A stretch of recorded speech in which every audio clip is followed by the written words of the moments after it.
আমি মানুষদেরকে বলছি যে একটু চিনি ছাড়া আমার জন্য একটু নাস্তা বানাও, মানুষেরা একদম বানাইতেছে ডবল সুগার মিক্স করে। হ্যাঁ, আবার দেখো কালার মিলাইতেছে নাকি ভ্যানিলা আছে।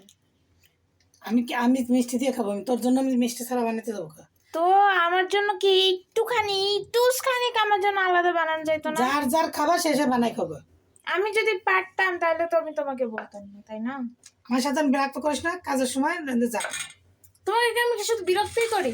মেজাজ গরম আছে। তোমাকে আমি একটু বললাম একটু একটু একটু একটু আমার জন্য বানাও, তুমি যে কি করলে? এটা কি বানাইতেছো? এটি খাইলে খাবি, না খেলে নাই। এটা কি বানাচ্ছো? প্যানকেক বানাবো, যা। প্যানকেক এর ময়দা কই? আচ্ছা, ময়দা আমি তুমি কিছু ভুলে গেছো। ওকে, বানাও আমার জন্য স্পেশাল আলাদা করে বানাবো। ওকে, আহা, কোনো অর্ডার বাই সাপ্লাই। ইয়েস।